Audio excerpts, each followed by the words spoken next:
Presta atenção aqui, tá começando o nosso programa. Precisamos conversar sobre as publis da novela Vale Tudo, segura essa. Também vamos falar sobre a campanha Por Helena, por Todas Nós, para ajudar a escritora Helena Laís, que sofre as consequências de uma internação psiquiátrica forçada que marcou sua vida. E bora debater um novo hábito, parar de beber. Você consegue? Não sai daí.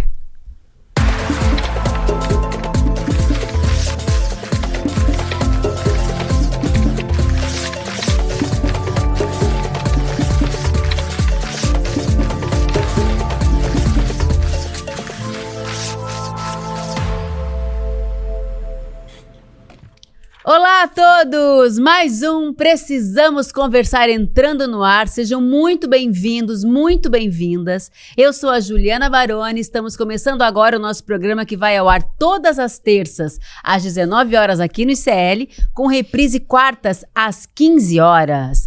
Aqui não tem pouca coisa não, gente, é só mulher porreta mesmo. Nossa cantora escândalo, que também é historiadora, tá, meu bem? Açucena! Viva! A mais feminista das feministas, a nossa escritora gênia, Márcia Tiburi. Viva! Teacher! E ela que sabe tudo de tudo, praticamente uma antropóloga das redes sociais, Sara Zara. Não namoro com a Márcia, mas tô aí, né? Pra jogo. E eu que sou o quê? A gente sempre fala Nossa todas as âncora. pessoas. Eu sou a âncora. Diretora. Eu sou diretora. É a Quer que a gente te apresente, Juliana Por favor, me Baroni? apresente. Vai. E Vamos com improvisar. vocês, a nossa âncora... eu tenho ânca também, quer ver? A nossa âncora... A nossa âncora mais que especial, nossa diretora, atriz. Dona que do dono. tá estreando um Dona do filme dono. lindo, inclusive. Maravilhoso. Dona do dono. Vai pra Argentina, caraca. Já estreou. Loira, Foi o maior sucesso. loira e inteligente. Caraca, que mulher é essa? Esse Sou nó, eu! esse nó na cabeça da macharada. Não. Machista. Você vai poder assistir também ao Precisamos Conversar no Spotify, que está disponível agora, inclusive em vídeo. Aqui é só gente fina, elegante, sincera. Então vamos nessa? Semana quente. Fim da novela Vale Tudo na sexta-feira, mas não vamos falar sobre quem matou Odete Roitman, não. Pelo amor de Deus, que eu assisti esse capítulo e não me desceu muito bem, esse capítulo da morte da Odete Roitman. Daqui a pouco a gente fala sobre isso. Aqui a audiência é baixa, tá? Porque quem assiste aqui a novela? Você assiste? Às vezes, quando eu posso. Você assiste, Márcia? Não, nunca Mas vi. televisão. Nunca viu Vale Tudo? De Não. vez em quando? Nem a antiga, não Nem a vi. antiga? Não. A Márcia não... A última vez que eu vi novela foi Rock Santeiro. Eu acho que eu tinha uns 14 anos. 1985, eu vi Nossa, também. eu também assisti. Eu tava viva Eu já. sou noveleira de nascença, assim. Tanto que meu nome, Açucena, vem da minha mãe assistindo Tropicaliente.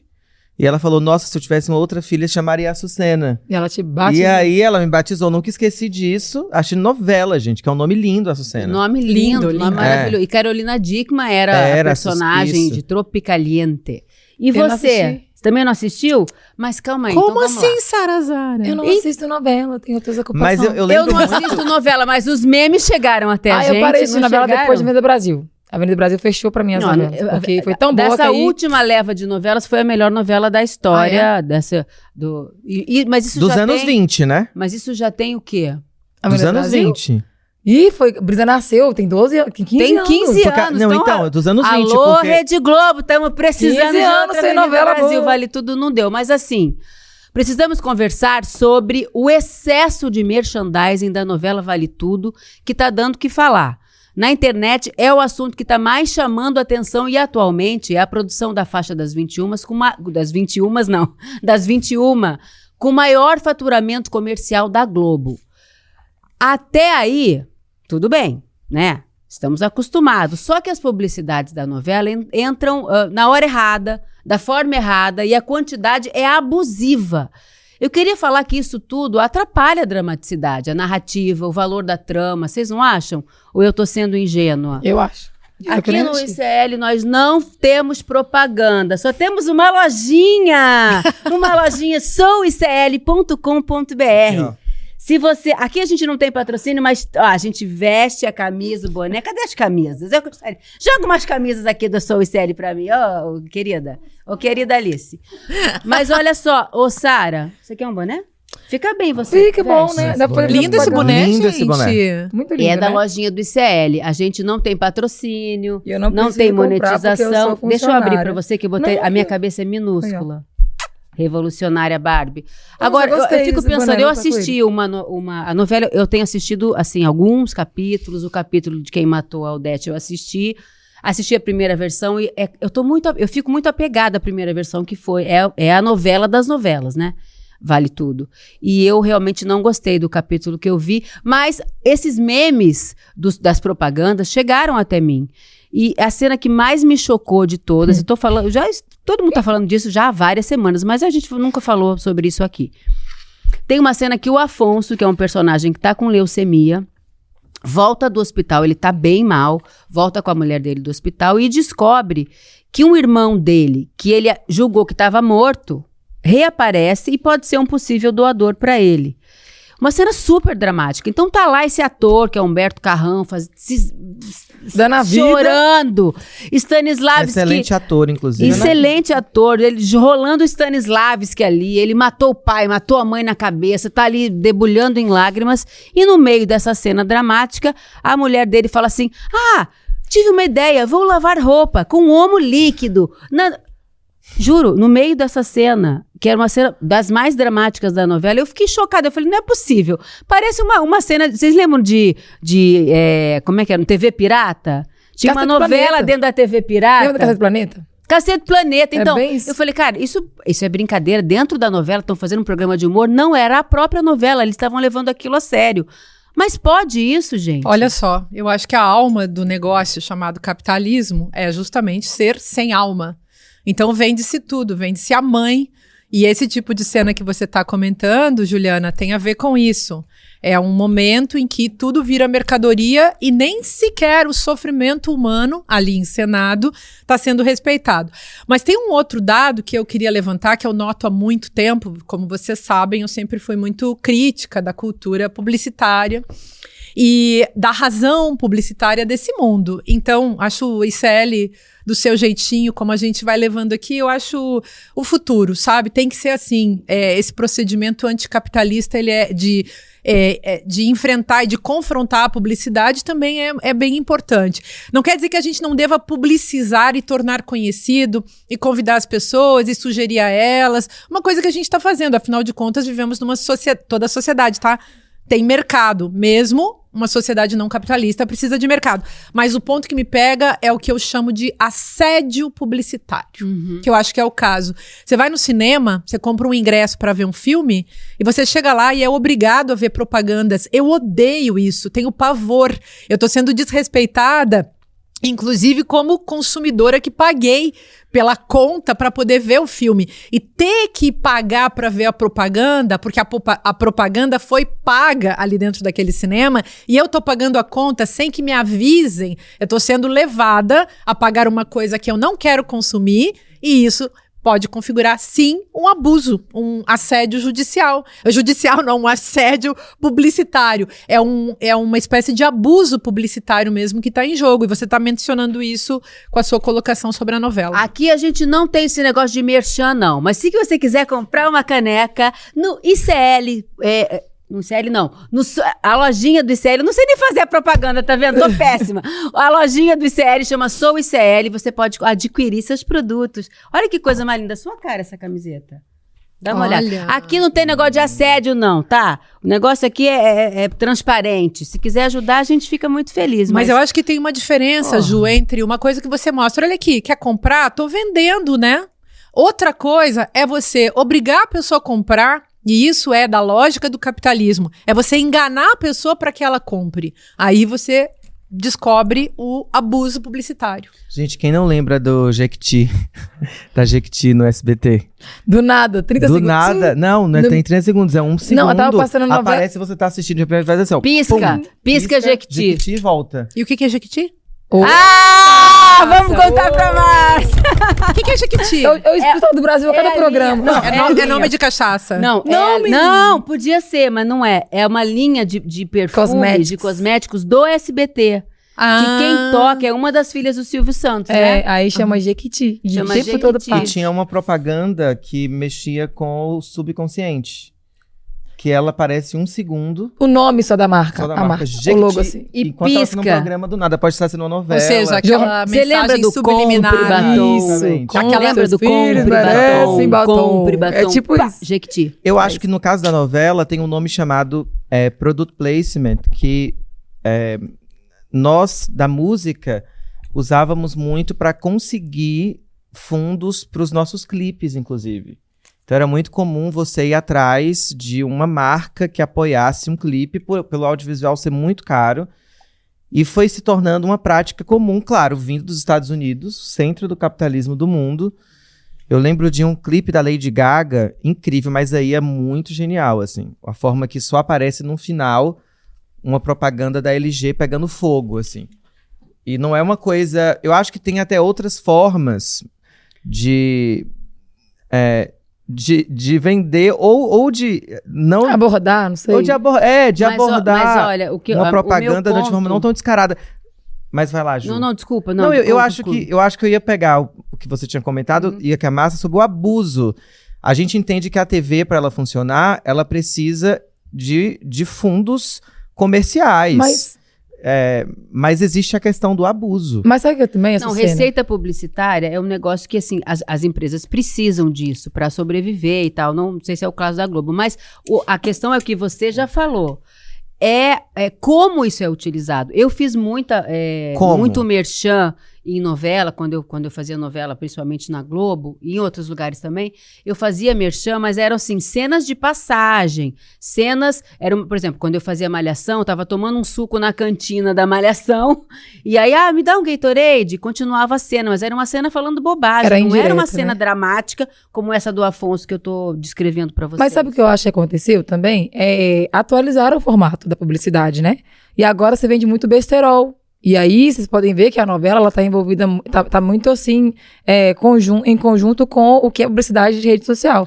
O que colocaram total. o quê? Atrizes que são digital influencer. Hoje não tem mais uma novela que passe ileso sem um digital influencer lá. Mesmo que a pessoa não tenha talento, que ela não saiba contracenar, que fique ruim a cena, vai ter alguém lá porque tem que trazer esse público. E esse formato de propaganda que vocês veem assim, que pra vocês estão sendo absurdo, pra eu que consumo muita rede social, isso é um besterol que vende muito. Tem Mas, Sara, essa que é a questão. A cena era uma cena hiper dramática. Mas hoje era não é mais besterol. novela sobre um drama. É sobre o que vai atingir um público maior que consome. É sobre o dinheiro, entendeu? Fica um abuso ainda maior, porque o que a propaganda faz? Ela gera desejo. E quem Isso- que consome? Então, mas se você gera desejo, nesse caso, você usa o momento em que a pessoa está fragilizada, porque nela foi provocada uma catarse, uma emoção artificial através da narrativa, normal, isso é arte, né? Mas no momento em que essa emoção dessa pessoa é desviada para vender sabão em pó, ou para vender qualquer coisa, se aproveita dessa geração de uma emoção genuína, catártica, vamos lá, ao Aristóteles, ao quem quer que seja, e se passa a vender, se faz essa transposição, se passa a vender sabão em pó a partir da fragilização que foi provocada nessa pessoa. Então é uma coisa assim, realmente de abuso, sabe? Não, e antes você também fragiliza o outro e aí você vende o que E você quer. abuso com o público e abuso com a obra em si. Porque, assim, gente, é uma novela, é um momento em que é o ápice de uma trama, os atores estão ali esperando 200 capítulos para chegar finalmente nessa grande revelação, e aí virou motivo de chacota nas redes há 3, 4 semanas. Mas isso sabe? também rende. Porque assim, antigamente, a novela trazia dinheiro através da audiência, não era? Tinha aquele negócio de ponto, as pessoas sentadas pra assistir. Hoje a audiência é muito dividida de atenção. Eu mesmo não assisto novela mais. Sim. Não assisto. E aí eles têm que estar presentes de todas as formas. Eu vou lembrar do Omo quando eu for lá, por causa dos memes. Olha o tanto de meme que gera. E a marca, ela só vai multiplicando a forma que ela chega nas pessoas. E agora não é sobre o drama, é sobre o dinheiro que traz, porque sempre foi dinheiro. Novela sempre foi dinheiro. Então, não foi educativo, né? E sempre foi usar o desejo das pessoas e manipular o desejo das pessoas para gerar dinheiro. Isso já é também um jogo perverso, mas é do capitalismo. Isso não quer dizer, mais uma vez, reiterando aqui, não quer dizer que a gente não possa ter mercado, mostrar as coisas para as pessoas, mas o nível abusivo, pra mim, é o ponto que a gente tem Eu acho que não é se muito preocupar. honesto, né? Nada honesto. Até porque nessas horas que tem essas brincadeirinhas de publicidade, não é qualquer ator ou atriz. Tem o específico, que tem uma fanbase. Tem o Thaís Araújo, que tem uma fanbase. Exatamente. Tem o Nesse caso Carrão. era Alice Wegman, Isso. com o Carrão. E aí, quando eu chego lá no mercado pra fazer minha compra, que eu preciso de sabão, eu vou ver tanto de sabão, mas eu vou lembrar que o Carrão, que é o que eu gosto, falou do Omo. Automaticamente eu vou lá e compro Não compra o Omo. Omo, não, que tem outras marcas mais baratas. É tipo assim, lembra eu acho que era Tem como. aquela humorista Ilana. Mas lava beijo. Não, como é que ela A fala? Kaplan? É, a Ela é Kaplan. maravilhosa. E como é que ela fala? Como é que fala? Pode? Pode. É de bom tom? Aquelas personagens. Não é aquelas bom tom. personagens. Você pode fazer Parece product placement? Não, mas Pode. parece que estão É de bom menosprezando tom, a não. inteligência do público. É. E Não estão. pode. Não é de bom tom. E estão menosprezando a inteligência do público. E tem outro negócio do público. Quando a gente fala em audiência, eu escrevi isso num livro chamado Olho de Vidro, que já é velho. Quantos livros você tem, Márcio? Não sei, perdi a conta. 79. Aí, elas ficam me zoando. Olha só, tem um negócio chamado desejo de Por isso que audiência. ela não vê novela, ela tá com tempo só Pra pra escrever escrever livro, graças porque a pra Deus. escrever livro também tem que ler os livros, né, gente? Aí, olha só. Tem uma coisa que é audiência, e a audiência também é gerada através de um negócio que a gente chama de desejo de audiência. Então, você quer fazer parte de uma comunidade, mas a comunidade se esborou, sobrou pra você ser audiência. Então, você quer ver a novela, você quer ver o filme, você quer ver a propaganda, você fica lá colado na Netflix, que é uma comunidade espectral, ou nas redes sociais, tudo comunidade espectral, pra ver se você encontra um lugar ao sol, pra ver se você se torna alguém nessa cidadania digital, visual, virtual que tá aí em cena no capitalismo. E antigamente o formato de publicidade era diferente. Eu lembro que eu trabalhava na Vivo na época, ia ter o último capítulo da novela, da negócio, da Avenida Brasil. Gente, a Vivo pagou um absurdo, tipo, milhões, pra poder passar 30 segundos de comercial no último capítulo, sabe? No último bloco.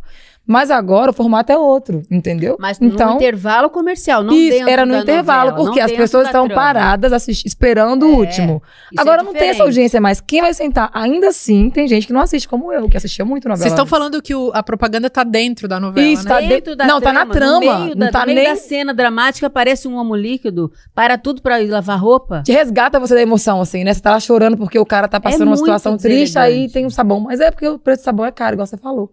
Aí Não, mas junta. é muito deselegante. Fica não. triste. Aqui no ICL, nosso merchan é aqui, ó. Boné da Barbie Revolucionária. Se você quiser, a lojinha é souicl.com.br. Se quiser camisetas de mulheres feministas, temos também. Olha, essa tá maravilhosa, com sua cara essa aqui. Tá Eu quero. Já vou pegar Agora a minha. essa é a minha preferida, do meu filme maravilhoso. Vai pra Cuba, Eduardo. Olha aqui. Tem uma frase do José Martí. Essa aqui eu tenho várias cores. Tem uma branca e tem essa aqui. A gente faz propaganda assim, descarada. A gente não engana você, não, tá? Aqui é assim, propaganda. E se você quiser, compra. É baratinho também, viu, gente? Isso aqui não é Coisa um líquido, pouca, não, que é menina. caríssimo. Coisa de um Isso aqui sabão. dá pra você comprar. Preço de um sabão. Isso aqui é baratinho. souicl.com.br. Agora chega de palhaçada, vamos mudar de assunto. Devido à contaminação em bebidas por metanol, com consequências gravíssimas, incluindo mortes, o consumidor brasileiro se assustou e começou a evitar destilados, né? Mas tem gente que resolveu encarar de frente a ideia de parar de beber definitivamente. Pode ser ótimo. A bebida faz tanto parte da nossa vida que alguém que não bebe sofre preconceito e insistência por parte de quem bebe. Faço, inclusive, aqui um meia-culpa, porque aqui, várias vezes, quando a gente toma umas tacinhas, eu fico... Gente, a Sara não bebe, hein? Atenção, maluca! Ela é de outro planeta, não bebe, hein? Né, Sara? E a gente faz um pouco de bullying, sem perceber, né? Por que quem não bebe ainda causa tanta surpresa para os outros que bebem? Porque, é claro, é um momento social, né? Você compartilha, você brinda, e você meio que acha que sem esse brinde não é possível. Você está confraternizando, que é uma grande bobagem. Mas com a palavra, quem não bebe? Sara Zara, aqui a gente é todo bebum. Fala. Ó, eu tenho 36, eu nunca bebi, sabe, lá, tive um porre, um negócio. Eu lembro que quando eu tinha uns 17 anos, eu tomei um gole de absinto. Pela cor. Mas também, olha isso. É porque Ela eu vi no bar. Não bebe nada, vai logo pro absinho, Tinha uma tem bebida 50% verde. de álcool aqui. Aí eu falei com o moço, me dá um negócio desse Tem um verde. cheiro Eu comprei pela insuportável. cor. Eu não comprei nem porque era bebida. É azul, menina. Ah, era um trem colorido. Aí ele me deu, eu fiquei assustado uns 5, 6 dias, eu acho. Sabe, fazendo efeito. Mas assim, a questão da bebida. Eu posso contar por que eu não bebo? Claro, por favor, Ai, é isso. A Jesus gente Cristo. quer isso, na Ó, verdade. meu pai, mesmo ele sendo pastor, ele nunca falou sobre álcool e consumo de álcool como pecado, sabe? Coisa pecaminosa. A gente ouviu meu pai contando a história sempre do meu avô. Meu pai tinha pavor de bebida. Por quê? O pai dele, ele era um trabalhador, era um cara, né, um pai presente, cuidava dos filhos, mas ele bebia muito. E quando ele bebia, ele jogava, ele já misturava com o vício do jogo. E ele ficava violento. E aí, ele arrumava briga com muita gente. E justamente por causa da briga que ele arrumou bebendo, arrumaram uma arapuca pra ele lá e assassinaram ele a machado e cortaram no meio, tipo, metade pra um lado, metade pro outro. Horror. E aí, quando o pai me contou isso, eu acho que eu fiquei muito impressionada, que eu tava imaginando metade do corpo caindo, metade do outro caindo. E aí eu relacionei que a bebida fazia aquilo ali. Então eu me traumatizei antes de conhecer o álcool mesmo na vida adulta. Nossa. Mas eu acho que o jeito do meu pai sempre falar que bebida não era bom, ele não deixava entrar bebida em casa de jeito nenhum. Eu lembro que minha irmã fez um aniversário dela de 20 e poucos anos, ele, não, bebida aqui em casa não entra. Meus primos, quando iam na minha casa, tinham que beber cerveja lá fora. Não tinha nenhum mínimo de bebida aceitável, igual a cerveja, que é um álcool aceitável, né? Ele nunca permitiu. Então acabou que eu e meus irmãos crescemos assim, sem querer ter esse contato com álcool, porque ele barrou desde o começo. Mas eu conheço algumas mas pessoas que tem um bebem trauma porque... gigantesco aí de fundo, né? Tem, mas assim, eu também nunca vi uma pessoa fazendo coisas legais, extraordinárias, porque bebeu, entendeu? Não, realmente não. Então, Incrível. É. Incrível isso que você falou e sinto muito. Que história horrível. Mas faz tempo da roça, coisa. Não, Não, então, mas é é assim, triste. né? muito, não é porque você É já triste. resolveu isso dentro de você que é Mas- uma história bem trágica, né? Mas é o Mas poder do álcool mesmo, né? Querendo ou não, por ser uma bebida legalizada, ultrapassa o limite de bom senso das pessoas em julgar o que é que faz bem pra ela em relação ao consumo e como que ela externaliza isso. E tem gente que pensa, eu bebo porque pode. Mas tem gente que não pode beber, sabe? Exatamente. Fica violento, fica Você bravo. tem toda a fica... razão, Sara. Então, Você tem toda a razão. Eu vejo, eu concordo plenamente com você. É bom que você coloque essa questão. A gente está numa cultura da ebriedade. Né? Quando as pessoas dizem só bebendo, sextou, vou beber, qualquer coisa vou beber, né? Como se existisse uma espécie de preconceito nessa cultura da ebriedade, todo mundo tem que ser ébrio, porque a realidade é insuportável, e aí um preconceito em relação àquele que não bebe. Beber, pro meu gosto, eu também comecei a beber muito velha, assim, e acho que a única...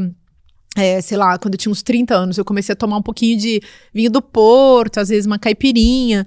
Mas eu acho as bebidas todas muito deliciosas, as que eu consegui experimentar na vida, até porque foram as únicas drogas que eu experimentei, as bebidas, e o café e o açúcar, né, gente? Outras drogas eu nunca experimentei. Para desespero dos meus haters, eu nunca fumei nem maconha, né, gente? Então, acho que essa oposição entre essa cultura da ebriedade, que tem a ver, claro, com consumo, tem a ver com uma indústria também da ebriedade, né? A indústria da bebida. E essa cultura, essa revolta do sóbrio, né? A sobriedade, uma pessoa que se mantém sóbria para entender o que o que tá acontecendo no mundo, talvez ela possa ficar malquista, né? Mas, gente, vocês viram o governador de São Paulo dizendo que se fosse com Coca-Cola ele se preocuparia, e o governador de São Paulo, Tarcísio das Quantas, ele se transformou no Bolsonaro 2.0, ele é o novo, e daí? O novo eu não sou coveiro, o novo é só uma gripezinha, e pegou mal pra esse cara, e acho que ele vai se dar muito mal, porque ele tripudiou de um sofrimento que os brasileiros não suportam, ainda bem. Ele é governador de São Paulo, é problema dele, sim. Eu sei Claro, que desvendar essas fábricas clandestinas de adulteração de bebida, tem pessoas morrendo, isso está sendo espalhado para o resto do Brasil. É problema dele, sim.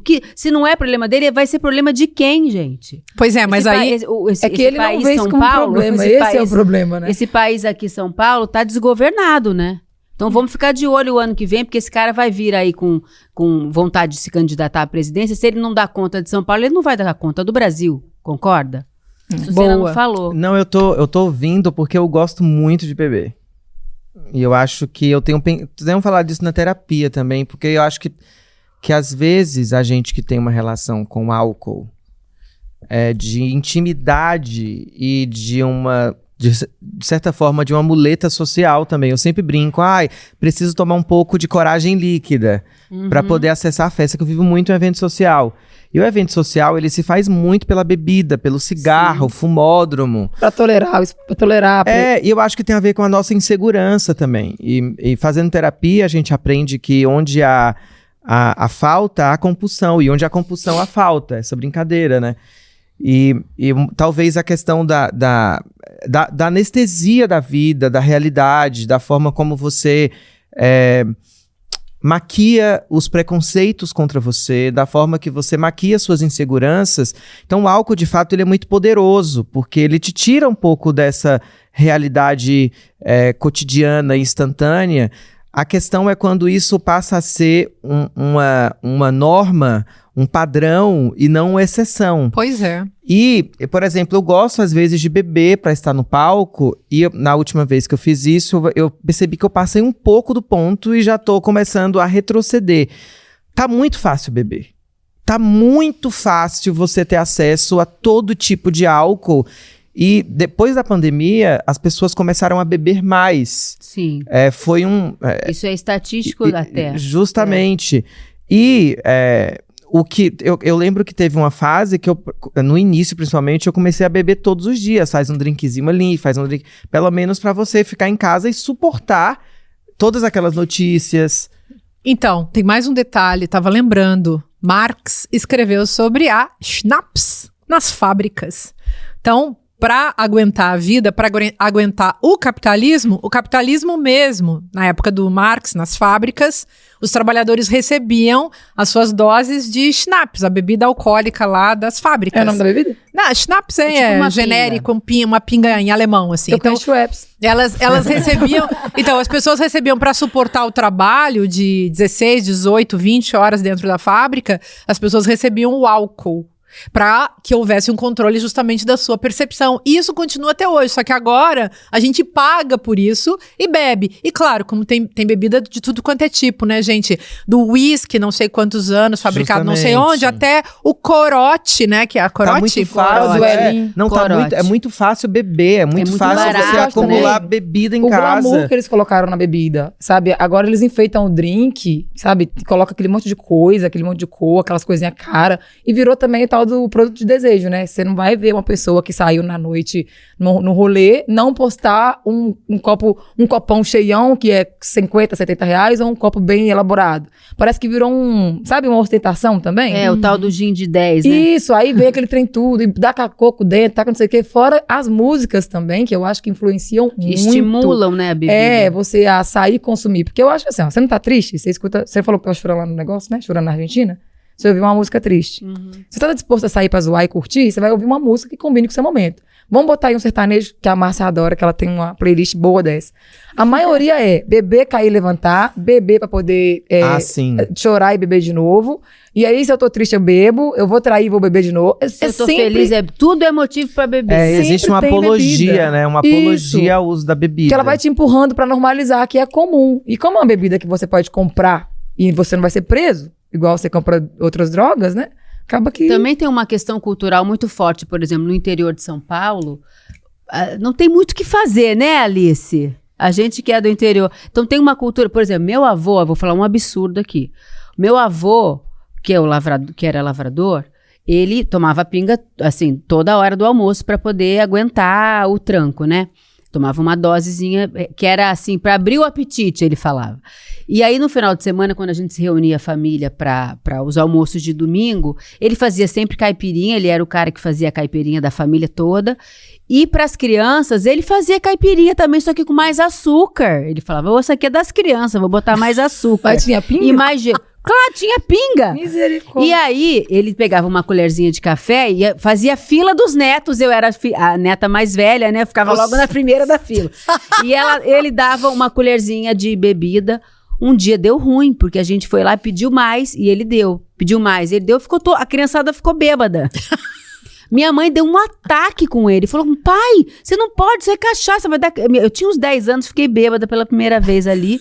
E culpa do meu avô, que eu tomei gosto pela bebida. Hoje minha bebida preferida é vinho tinto. E na minha casa a gente tem uma história difícil com bebida, porque o meu pai, ele bebe também, bebeu desde muito cedo, né? Desde os 14 anos que ele bebia. E ele era um artista, meu pai. Um grande cantor, que depois, quando ele não conseguiu fazer carreira de cantor, né? Porque é muito difícil, como você sabe. E ele ficou uma pessoa frustrada, virou um artista frustrado. E aí, ao longo da vida dele, todo final de semana, o meu pai bebia cachaça. Ou uísque ou cachaça. Bebia bastante, assim, para se anestesiar. Talvez, hoje eu entendo que ele gostaria de estar em outro lugar, ele gostaria de estar no palco. Então, a bebida era uma fuga para o meu pai. E aí, uma época, a gente começou a ver que estava passando muito do ponto e a família toda se reuniu pra falar, você tem que parar de beber, você tem que parar de beber. Aí ele fez uma grande cena. Meu pai também era um grande ator, no fim das contas. Depois eu fui elaborar isso. E aí ele abriu a garrafa de pinga de 51 e falou assim, vocês querem que eu pare de beber? Então tá bom. Fez a cena jogando a garrafa de bebida assim na pia. O Heleninho. O Heleninho. Aí ele jogou a garrafa de bebida assim. Aí todo mundo, nossa, agora ele fez a grande cena, fez um compromisso público, né? Com os filhos, ele vai parar de beber. Lá, depois de um ano, mais ou menos assim, a gente começou a descobrir garrafas vazias, escondidas pela casa. Então, quer dizer, ele passou a beber escondido da família. Pior ainda. Pior ainda. Ele começou a beber escondido, nunca parou de beber realmente. E, consequência disso, é triste falar, mas o meu pai teve, por conta do excesso de álcool, um câncer de fígado. Que ele descobriu já com bastante avançado. Quando ele descobriu, o tumor tinha 13 centímetros. Era do tamanho de porque é um câncer silencioso, né? Do tamanho de uma bola de tênis. E, enfim, veio a falecer por conta disso. Então, e ele só parou de beber realmente quando veio o diagnóstico de hepatocarcinoma. Então, foi uma tragédia na minha família. E todos nós, eu bebo menos, mas eu continuo bebendo. Mas, Ju... Eu tenho uma relação com álcool um pouco mais saudável, porque eu sei que ele não me controla. Eu uso álcool para relaxamento, para quem gosta, né, gente? Um vinho bom. Existe relação eu gosto de vinho, tá? E eu acho uma delícia. Essa é uma boa pergunta. Não existe relação saudável com álcool. Só dela existir. Claro que sim. Claro que existe. Você tá usando de forma controlada, mas não é saudável, nunca. Claro que sim. Claro que sim. Claro que sim. Não faz bem para a saúde. Não, gente, mas um uso de qualquer coisa que seja recreativo, cuidadoso. O vinho, por exemplo, é deliciosíssimo e não quer dizer que faça mal à saúde, não. Eu adoro vinho e eu acharia muito triste eu não poder beber nunca mais. Então eu bebo pouquinho, até porque eu não tenho resistência. Mas eu acho as bebidas todas muito interessantes. Na próxima encarnação, enfim, brincando com isso, eu tava lembrando na minha infância, na Serra Gaúcha, a gente fazia suco de vinho também. E então, as pessoas deixavam... Era suco de cachaça. Eles deixavam a gente botar açúcar no negócio. Eles deixavam a gente botar açúcar, mas um negócio que eu também me dei conta ouvindo a tua narrativa, Ju, é que lá na minha casa era um matriarcado, porque eu me lembro assim, morando na periferia, passava pelos bares, né, e via muitos homens nos bares bebendo e tal, e eu nunca vi meu pai bebendo, e meu pai só podia beber em casa, sabe por quê? Minha mãe não deixava ele ir em boteco, porque pra ela, o homem em boteco era o ápice da decadência de um homem. Era a massa. Nossa, mas eu acho também. Meu pai só bebia em casa também. Só podia beber em casa. É interessante, por exemplo, que o Brasil tem esse crescimento tanto dos jovens que estão cuidando de uma saúde física, né, de um corpo de academia, de um exercício e deixam de beber para que essas conquistas físicas não sejam afetadas pelo álcool. Em contrapartida não. Soma-se a isso, tem a questão evangélica também, né? Que existe uma proibição do álcool pelas igrejas, mas é interessante que a Igreja Católica ela tem uma relação com o álcool. E de onde vem o cristianismo, que é o judaísmo? O judaísmo, ele, do ponto de vista do álcool, o álcool ele sacraliza a ceia, sacraliza o rito. Ou seja, quando Jesus estava lá fazendo a Santa Ceia, ele bebeu um vinho. Ele transforma a água em vinho, isso é interessante. Por exemplo, qualquer ritual judaico, você não é suco de uva, a não ser que você tenha uma doença, você não pode beber. Mas até a criança, quando vai fazer a Brit Milá, que é a circuncisão, você coloca um pouquinho de vinho na boca, tudo no... eu sei, mas... Mas é que eu acho que, na questão do cristianismo, é que uma pessoa com a cabeça cheia de álcool é mais difícil de controlar. E como existe o poder e o controle de mente, é melhor proibir o cara, a pessoa de beber pra ter um acesso melhor ao controle da mente dela, entendeu? Eu acho que é só por isso. Aí ela dizima mais, não faz sentido. ela oferta mais, às vezes ela dá o dinheiro pro bar, ela dá pro pastor. Assim... E tem a coisa também... não, faz sentido. Né? Proibir para controlar. E tem a coisa também de ser muito diferente do que o catolicismo apresenta, né? Ou seja, o cristianismo evangélico protestante tem uma série de práticas que são contrárias ao catolicismo, ou seja, a gente não pode parecer com eles. Então são pautas morais em torno do álcool que eu acho complicadas também. Então, e a lei seca, né, gente? Vamos lembrar, a guerra às drogas dos Estados Unidos, a lei seca, que foi parte do imperialismo e que tem a ver com o controle dos costumes das pessoas. Então, olhar assim para essa sociedade, a importância das leis, mas também a importância do carnaval, dos rituais, da festa, dos rituais que quebram com os controles, porque o capitalismo é tão esperto, assim como o patriarcado, que é óbvio que ele vai controlar você de qualquer jeito, permitindo ou proibindo. Então a ele gente dá tem uma isca, né? Uma você isca tem que ficar esperta. Sempre ficar muito esperta. Mas o fato é que bebida, a gente sabe, faz mal. E aquela máxima de que uma tacinha de vinho diária até indicação médica, é mentira. É mentira comprovada. Aliás, todos os médicos, meus amigos que eu conheço, são adoram uma confraria de vinho enfim, são do balacobaco. Será que no futuro... Eu fiquei pensando nisso, eu e Paty Rubano, que escreveu o roteiro, né? O álcool vai ser o novo cigarro? Porque, assim, vamos julgar o nosso próprio passado e relacionar algo totalmente fora de uso? Porque o cigarro, a gente vê as novelas antigas, os personagens fumando dentro do quarto, no carro, no avião. A gente acha hoje um absurdo, mas na época era comum. Tinha área de não fumante dentro do navio, não, do avião, mas que todo mundo sentia aquela fumaceira, não consegue passar 1 hora sem fumar, e álcool é a mesma coisa, né? Vocês concordam? Vocês já tentaram parar de beber? Eu não precisei, eu tive que começar a beber, né, pra me tornar uma pessoa um pouco mais normal, porque eu tenho uma tendência a ser monja, a ser nerd, e eu queria ser uma pessoa normal, foi um projeto de vida, a partir dos 30 eu comecei, é sério, gente, eu fiz esse esforço, sabe, e agora que eu já tô na menopausa, que eu já sou uma senhora, né. Uma senhora bonita, obrigada, o que eu tenho recebido de mensagem assim, quero saber, da onde é a roupa da Márcia Tiburi? Ninguém quer saber onde é que compra seu livro, quer saber qual é a cor do teu batom. Olha onde é que você tá. Esse programa aqui tá fazendo mudanças por você. Ela é chique. Gente, vai se zoando, né? Então, mas eu acho muito, muito legal que as pessoas possam ter uma relação racional, razoável com as coisas. Eu, por exemplo, não fumo maconha, não gosto, não tenho nada contra que as pessoas fumem. Nos ambientes que eu vou, constantemente as pessoas fumam, eu não vejo problema nenhum. A questão é, eu não quero, não é uma coisa que eu acho que vai me fazer bem. Álcool, eu sei controlar, porque é óbvio que eu também já me passei, né? Então eu já sei quando é que o negócio não tá bom, mas eu acho uma delícia. Vinho bom, gente, é uma delícia. E tem gente, também. As sommeliers, elas ensinam, essa mulherada incrível que tem por aí, que fica ensinando a gente a beber direitinho, os vinhos legais e tal, um pouquinho. Eu não acho ruim não, eu acho uma delícia. Eu já pensei em tentar não parar, mas é muito difícil, justamente porque eu gosto muito de andar em festas. Eu gosto. E você trabalha na noite, sim. Você é uma cantora, né? E isso dificulta, porque eu gosto. Mas eu tenho pensado, sim, em estabelecer uma relação mais saudável. E aí eu entendo a Sara, existe uma tendência à compulsão, porque a vida é difícil também. Porque a gente nunca esteve diante de uma hiperinformação como a gente tem hoje no celular. Tipo assim, você sabe de uma morte que aconteceu no interior de não sei aonde, da China, pelo céu. Chega em você toda hora um caso que você não precisava saber. Então a gente é afetada o tempo inteiro. Isso não é um salvo-conduto, gente, pelo amor de Deus, para beber. Mas existe uma tentativa de anestesia.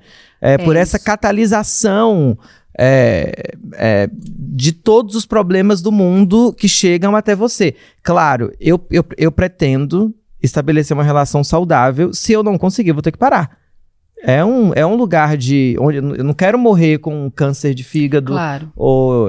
Então existe essa busca por uma saúde, mas seria bom se a gente estabelecesse uma relação saudável com aquilo. O açúcar pode fazer mal, claro. Assim como o álcool, entendeu? Todas as drogas. Eu lembro que eu tive um professor na faculdade de História que ele é especialista em drogas, o Henrique Carneiro. E ele fala muito bem que, inclusive, a proibição, ela é muito pior. Gente, eu escrevi um livro, sabia? Chamado outro livro. Sociedade Do que a Fissurada. É de 2012, o Sociedade Fissurada. É sobre as drogas e a banalidade do vício. É isso que você está falando. Eu estudei até o Henrique Carneiro, que é um super pesquisador. Mas é isso. O que é droga? As pessoas viciam em tela, viciam em sexo. Telas, né? Estamos todos viciados em telas. Sim. Viciados em sexo, viciados nessas drogas, que são substâncias... internas, né? Isso. Aí tem açúcar, tem café, tem, enfim, dopamina, tem tudo que envolve essas substâncias que se produzem, né? Mas, enfim, açúcar produz, né? É uma droga. Só que tem uma droga que eu também coloco no meu livro, que por sorte, acho, ou por azar, sei lá, as pessoas não se ligaram muito, mas tem um negócio chamado vício em Deus, né? Também. Porque Deus foi transformado numa mercadoria. Então, é isso, a compulsão a rezar, a compulsão a ficar lá pedindo tudo pra Deus que tem nas igrejas, também é um assunto importante. O que é droga? Droga é uma substância que fissura você. Tem gente que é viciado em emoção, viciado em ficar apaixonado, viciado em ficar sofrendo. Vamos lembrar. Não, é interessante dizer que o nosso cérebro, ele é uma potência de produção de hormônios que também podem nos viciar. Então, por exemplo, se você é viciado na pornografia, o seu cérebro está produzindo substâncias internas que te dão prazer e fazem que você se vicie naquelas substâncias internas. Então, não é só aquilo que você coloca na boca, como aquilo por isso que você fala. Quando eu fico viciada em me emocionar na igreja, em pedir para Deus, a gente está produzindo substâncias. Então, assim, isso. Tudo que é vício... Você se coloca na situação para poder ativar o seu vício. Ativar seu vício. Certo. Uma ativação até interna ou externa. Ou você bebe um álcool, ou cheira uma cocaína, ou come muito açúcar, ou você produz internamente a partir de uma punheta, a partir de uma siririca. Você tá viciado porque você tá fissurado, gente. Você tá rachado por dentro, rachado na sua subjetividade. Aí o negócio, você precisa botar uma coisa ali para tampar esse sofrimento. Olha, o primeiro porre que eu tomei foi em Portugal, eu já tinha 21 anos, e eu fui, pra quem ainda não sabe, eu fui Paquita da Xuxa, então... Nossa, eu não sabia. Mas tem gente que não sabe. Aí, eu tinha uma imagem de muita pureza relacionada a crianças, e eu tinha quase que uma obrigação de ser toda certa, toda correta, como uma Sandy da minha época, sabe? Eu tinha uma expectativa de eu ser sempre um bom exemplo. Quando eu cheguei em Portugal e as pessoas não me conheciam tanto, conheciam das novelas, mas diferente, né, não me conheciam, aí eu falei, aqui eu sou livre, aqui eu posso fazer merda, então eu vou tomar um porre, eu decidi. Aí foi logo a cachaça. Aí, o que eu fiz? Aí eu pegava, assim, shots de Absolute, que lá tinha Absolutes com sabores. Aí eu tomava o shot, assim, botava assim e falava, Paquita é o caralho, me dá outro. E tomava. Então foi uma libertação pra mim. É claro que no dia seguinte eu me arrependi, tava péssima, com uma puta ressaca.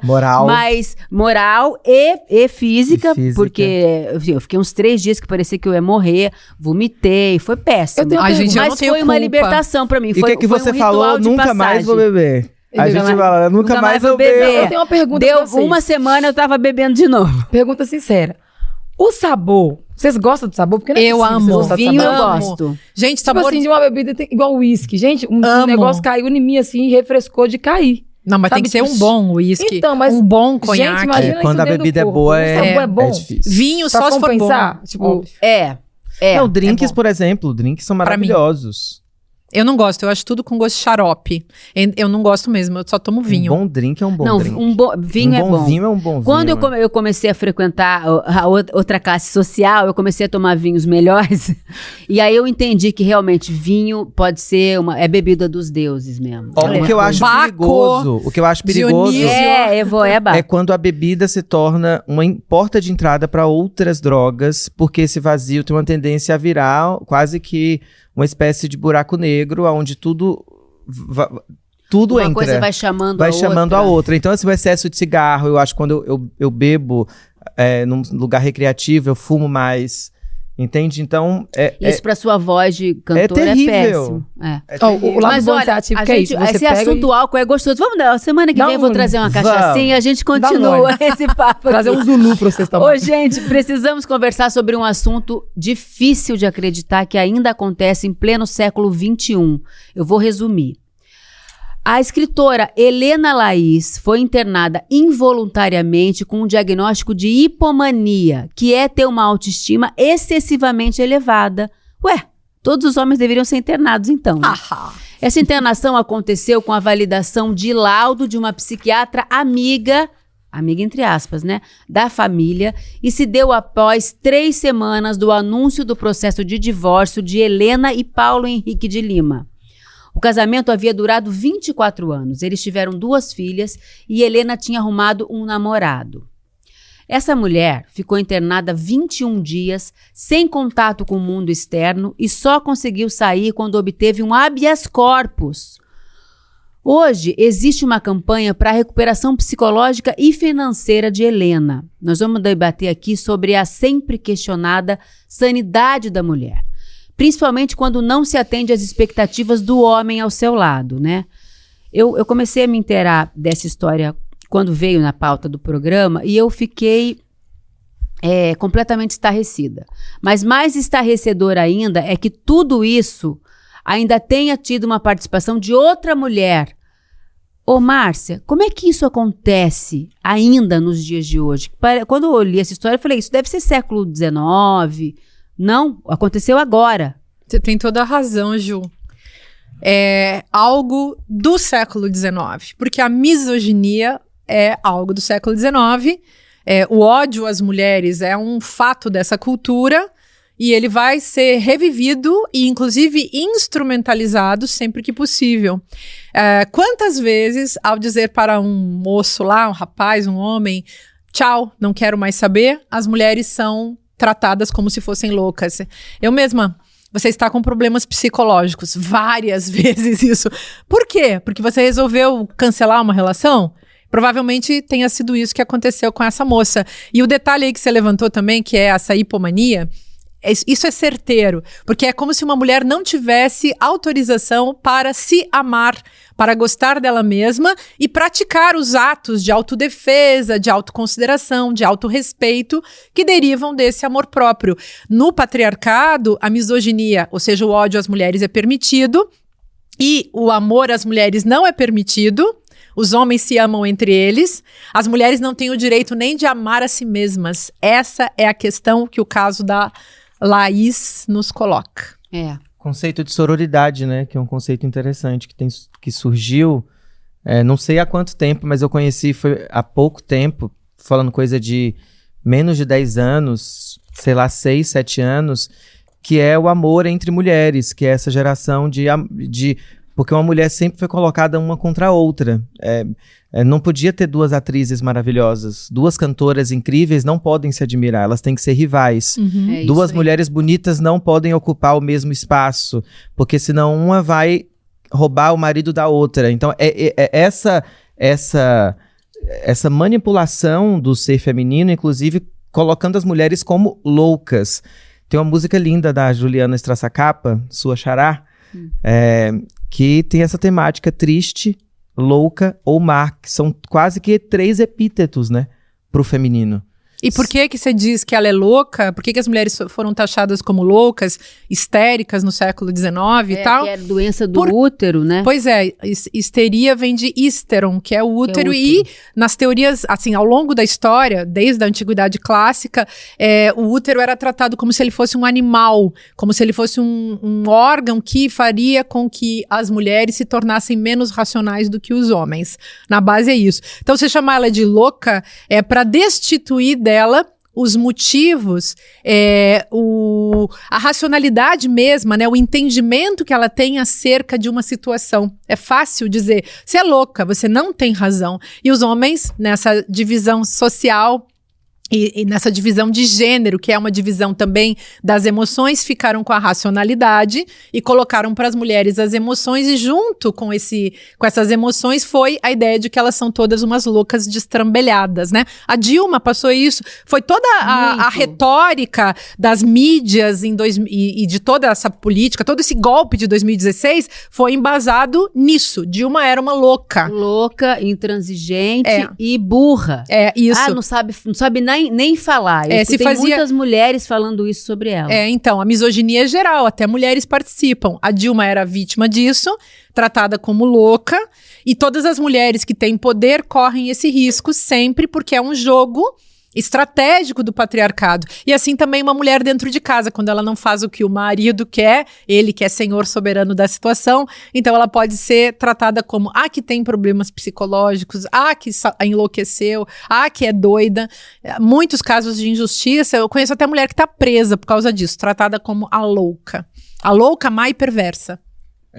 Tem aquele, não é um ditado, né, mas eu acho que você já falou isso aqui um dia, que um dos lugares mais perigosos para uma mulher viver é dentro de casa. Concordo. A casa é uma espécie de prisão, né, gente? É um campo de concentração. Hoje em dia, menos um campo de concentração, porque tem muita mulher que vive sozinha, muita mulher, como diz a música da Juliana, né? Se constrói como sua própria casa, ela é casa para ela mesma.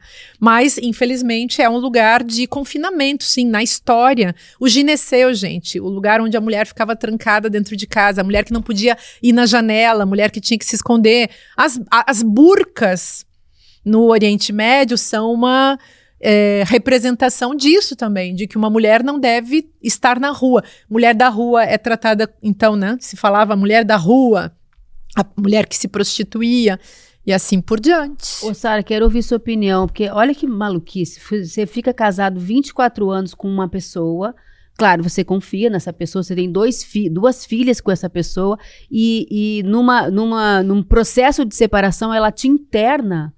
Você já imaginou? Menina, uma situação eu tava pensando nas minhas partes, quando o pai, o nosso lá, ele tinha esse hábito de me chamar de louca, e nos dois sentidos. Quando eu não cumpria com a expectativa, não batia a expectativa dele, e quando batia também. Eu acho que esses caras são tão malucos que eles ficam pensando, não, essa mulher deve ser louca de estar comigo até hoje. E aí eu acho que ele transfere isso na palavra, porque não tem condição. Mas eu queria saber que lista é essa de autoestima em excesso que essa mulher tem para ela conseguir essa proeza de ser internada, e uma amiga, que era para ser amiga, conseguir também ajudar a colocá-la nessa condição. Mas o que ela transmitiu de autoestima em excesso assim, para eles terem esse pensamento, sabe? Simplesmente, pelo que eu entendi, que ela se separou. E como que o juiz leva em consideração isso? Ser dona do seu não, né? Juiz, pelo que eu entendi, porque você precisou de um habeas corpus, gente. Habeas corpus não é? Ou eu tô ficando maluco? Gente, é o alienista, Machado de Assis, o alienista. Exatamente, é o alienista. Você coloca toda a cidade, fica doida, você coloca toda a cidade num manicômio e você fica sendo a exceção. Na verdade, o médico é que era o louco, né? E é isso que o patriarcado faz com as mulheres também. Trata todas elas como loucas para acobertar o seu próprio delírio, vamos chamar assim. E perversão. E perversão, porque olha só, uma sociedade em que os homens são infinitesimalmente, inclusive, mais violentos do que as mulheres, que tem uma tremenda violência contra as mulheres, e isso tá assim, no mundo afora, violência de todo tipo, da violência física, psíquica, feminicídio e tal. Quem é louco? As mulheres ficam ali tentando sobreviver, sendo enlouquecidas, porque tem também uma coisa chamada gaslighting, né, gente? Sim, que é você ficar torrando a paciência da outra. Você não sabe o que é gaslighting? Você vai descobrir agora. Vamos falar didaticamente. O que é gaslighting? Você aprenda com a Márcia Tiburi. Tem filmes e tem peças de teatro sobre isso. Esse é um conceito que vem desde o começo do século XX sendo comentado, e se trata de um homem que tenta mostrar que a sua mulher é louca, tenta fazer ela parecer uma louca, tenta provar pra ela mesma que ela é louca. Credibiliza a fala dela o tempo todo. E fala pra ela coisas que ela é. Você é louca, você tá errada, olha, você não me escuta. Eu vou botar uma pimenta nessa história, porque a história só piora. Ó. O ex-marido da Helena Laís é executivo da gravadora Universal Music. O nome dele é Paulo Henrique Lima. E ele foi indiciado pelo Ministério Público e hoje é réu. E a psiquiatra, amiga da família, que chama Maria Antônia Serra Pinheiro, e o ex-diretor técnico da clínica, que chama Gabriel Bronstein Landsberg, todos com sobrenomes de aristocratas, né? Também foram denunciados. Até abril deste ano, o processo corria em segredo de justiça no Juizado de Violência Doméstica e Familiar contra a mulher. Helena rompeu com todos, inclusive com a própria mãe. A própria mãe da Helena apoiou a atitude do ex-marido. Olha, ele convenceu todas as pessoas ao redor dela, inclusive filhas, a mãe, olha só. A vida dessa mulher, gente, foi destruída. E quase 6 anos depois, ela ainda luta por liberdade, por ela e por todas as mulheres na campanha. Por Helena, por todas nós. Nós te apoiamos, Helena. Quem quiser apoiar ou saber mais, você vai lá no @por Helena, por todas nós. É uma página do Instagram e você vai se inteirar de tudo que você pode fazer para ajudar a Helena, tá? Mas fala, Suciana, eu queria só... Sobre isso e o conceito de gaslight, me parece que vem de um filme em que o marido, para manipular a sanidade da esposa, começa a fazer uma espécie de... Cria situações, Não, né? ele cria uma situação de que a luz começa uma luz movida a gás, né? Uma luz abastecida a gás começa a piscar e ela fala, você não tá vendo? Ele, não tá acontecendo nada. E a partir dessa manipulação da sanidade... Uma loucura física, né? Assim... Não, e ela passa a acreditar que ela tá louca. Ela começa a ficar neurótica, justamente. Isso, 1938, uma peça que chama Gaslight. Depois tem filmes, enfim. A peça é de 38, tem filme de 40, 44. Manipulação psicológica. Esse termo vem da peça e do filme, né? E tem um outro texto que é O Papel de Parede Amarelo. Eu fiz o prefácio do livro que foi traduzido no Brasil. E aí, nesse negócio... mas aí é um texto de uma feminista, a Charlotte Perkins Gilman, que ela mesma era controlada pelo marido médico. Ela faz um conto para mostrar como é que isso acontecia. Então, ficava dentro de casa sendo tratada como louca. E o cara ainda dizia, ela gostava de escrever, que escrever fazia mal a ela, quando na verdade escrever era o escape. Então, é isso de ficar torrando a pessoa, fazendo um bullying mental diário dentro de casa, e de repente, o cara fica confundindo a mulher dentro de casa, e de repente ela começa a achar que ela tá louca mesmo. Tem hoje em dia muitos filmes sobre isso, né? Mas no caso dessa moça aqui, tinha que prender esse homem, porque eu acho que ele não aceitou que depois de 24 anos... ela talvez não quisesse mais continuar com o relacionamento. E tava tocando a vida dela, né? E eu acho que é muito autoestima a pessoa achar que alguém não pode, te largar mais, porque você, de repente, não serve mais para aquela função que você desempenhou. É muito autoestima de um homem achar que a mulher precisa estar com ele para sempre, só ele pode largar uma relação, né? Eu acho que o problema dele foi esse aí. Não, Sarah, ele é um homem com numa posição de poder, um presidente de gravadora. Ninguém me larga. Eu que largo. É isso, né? Eu sou o presidente de tudo. É muito egocentrismo. Posso falar mais uma besteira? Sim. Agora eu quero falar uma besteira. Uma besteira cheia de verdade. Eu quero falar o seguinte, gente, nós mulheres nos acostumamos a ser cornas, chifradas. E a gente trata isso com a maior elegância. Eu entendo quando alguém dá um piti por conta desse tipo de coisa, quando não tá no contrato. Mas, digamos, historicamente as mulheres se acostumaram a isso e vida que segue. Os homens não suportam. Isso é um sinal de que eles não têm maturidade pra conviverem. Fala. Eles não têm maturidade. Hoje vai durar 2 horas. Aguenta aí, os homens não... Menina, esse é um negócio que eu fiquei besta. Os homens não suportam essa questão de ser chamado de corno publicamente, mas o que mais tem na plataforma de conteúdo adulto são conteúdos desse, que os homens, se eles chegam ao ápice do prazer, né? Com fetiche, sendo corno e sendo chamado de corno. É verdade. Eu acho que não sei explicar direito. Mas assim, tá vendo? É isso que eu acho. Só prova o que eu tô dizendo. Mais embaixo. A questão social, sabe? O aparente. Eu acho que eles não se importam de outros homens achar que eles são cornos. É as mulheres que não podem ver o homem como corno. Porque quando estão fazendo lá, e não é filme não, tá? É gente mesmo, vida real, né? O famoso amador.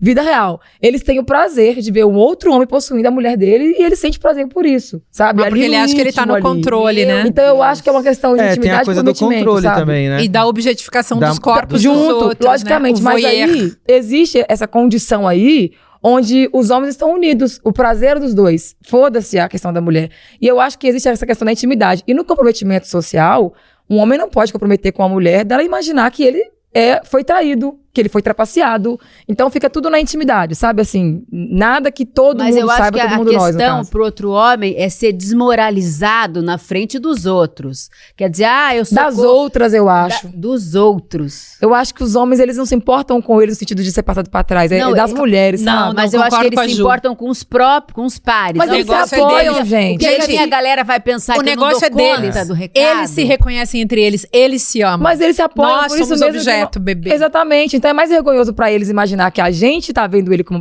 uma pessoa Não, frágil do que o outro homem. creio que não. Não Eu sei, acho que não é sabe? questão de fragilidade, é questão de masculinidade. O meu pau tem que ser maior do que o do outro. Tipo isso. Sabe? E a socialização e o reconhecimento comunitário entre os homens. Eles são fechados entre eles É. e se amam. Olha só, esse assunto vai render. Vamos menino. falar dele num próximo Eles programa. vigiam um Vamos. pau do outro. Não é? Eles vigiam. Eles Se vigiam. auto-vigiam e se Eles auto-adoram. E adoro, eu peguei um monte de gente, mas ser corno aí é outro assunto para um próximo programa. Agora nós vamos cantar alguma coisa, Sucena? A Sucena sempre surpreendendo, vai cantar uma música em homenagem a esse absurdo. A gente falou tanta coisa interessante hoje no programa. Eu tô auto-elogiando o nosso programa, vê se pode. A gente se A ama. Barbie. A gente Mas se é ama. muito eu sou autoestima, Barbie, o quê? Juliana. Revolucionária. Eu sou o ICL, o programa mais legal da grade do ICL. Tá aqui, sou Eduardo vai mandar te internar. .com.br. Eduardo, não me interna não, que eu não sou louca. Um beijo. É muito autoestima. A gente se ama, essa é a diferença. A gente se ama e a gente se Sucena, ama. a gente ama mais ainda a Sucena que vai Isso, cantar. canta Vamos pra lá, nós, minha canta. linda. Não, uma homenagem também à grande Elza Soares, que deixou aí um disco lindíssimo de uma elevação da autoestima feminina, um louvor à mulher.